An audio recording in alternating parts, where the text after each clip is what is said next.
জামাইকে যদি শ্বশুরবাড়ির কোনো একজন লোক একটা বাজে কথা বলে দেয়, দেখবেন যে জামাই শ্বশুরবাড়ি যাওয়াটাই বন্ধ করে দেয়।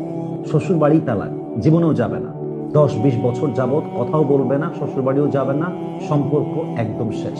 অথচ সেই জামাইয়ের বউয়ের শ্বশুর বাড়িতে অর্থাৎ জামাইয়ের বাবা মায়ের বাড়িতে প্রত্যেকদিন গালি খায়, ননদের গালি খায়, স্বামীর গালি খায়, শ্বশুরের গালি খায়, শাশুড়ি গালি খায়, প্রতিদিন যে কতভাবে লাঞ্ছিত হয়, তবুও মেয়েটা সেই শ্বশুর বাড়ি ছেড়ে যায় না, জামাইয়ের ঘর ছেড়ে যায় না, সংসারটা ছেড়ে যায় না। তার মানে কি বোঝা গেল? বর্তমান সমাজের সবচেয়ে তিতা বাস্তব কথা হলো যে একজন জামাইয়ের যেই পরিমাণ তার শ্বশুর বাড়িতে মূল্য দেওয়া হয়, একজন জামাইকে তার শাশুড়ির বাড়িতে যে পরিমাণ সম্মান করা হয়, তার অনেক অনেক কম একজন মেয়ের সম্মান করা হয় তার শ্বশুর বাড়িতে। তার 1000 গুণ কম মেয়ের সম্মান করা হয় তার শাশুড়ির বাড়িতে। এক কথায় বলতে গেলে জামাইয়ের আবেগের মূল্য আছে, ওয়াইফের আবেগের মূল্য এই সমাজে বর্তমানে আহামরি নেই। জামাইয়ের ভ্যালু আছে, ওয়াইফের কোনো ভ্যালু নেই। জামাইয়ের ইমোশন আর ওয়াইফের ইমোশনটা ইমোশন নয়। এটা হচ্ছে অনেক জায়গায় এই বর্তমান সমাজের বাস্তবতা।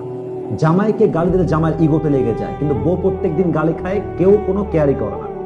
কারণ কি? মেয়েটার ঠেকা, মেয়েটা ডিভোর্স হয়ে গেলে মেয়ের সম্মান কমে যাবে, মেয়ে ঠেকায় পড়ে বসে আছে, বাপবার যেতে পারছে না, শ্বশুরবাড়ি পড়ে আছে। তাহলে বাস্তবতা হচ্ছে এইরকম।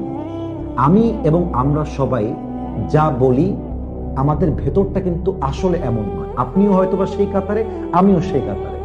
এবং আমার যেটা মনে হয় এই বর্তমান সময়ে এসে যে অনেক মেয়ে, যদি তার বাবার টাকা থাকতো, অথবা যদি তার নিজের নামে বাড়ি থাকতো, অথবা তার যদি যাওয়ার কোনো জায়গা থাকতো, সত্যিকার অর্থে যে যাওয়ার জায়গা আছে, অনেক মেয়ে তার স্বামীর সংসার ছেড়ে সব ফেলাতে চলে আসতো।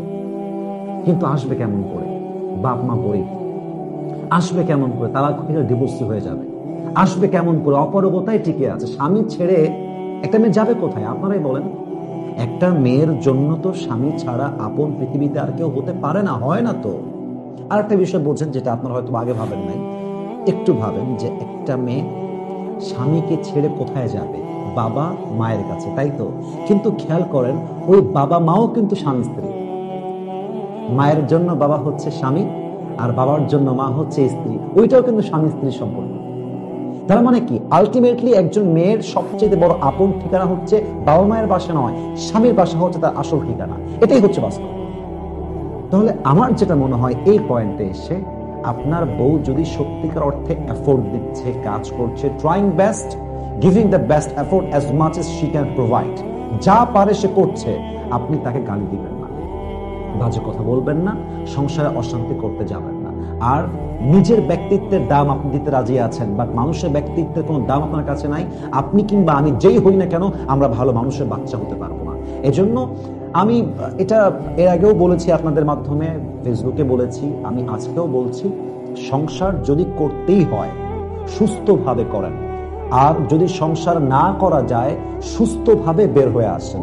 কাউকে প্রতিদিন ধুকে ধুকে মারার চাইতে একদিনে বের করে দেওয়া, তাকে জীবন থেকে বাদ দেওয়া 1000 গুণ বেশি উত্তম। ইভেন প্রতিদিন যখন পেইন দেওয়া হয়, চাই ওয়াইফ হোক কিংবা হাজবেন্ড হোক, একটা পর্যায়ে গিয়ে এমন হয় যে স্বামী গলায় ফাঁস দিয়ে দেয়।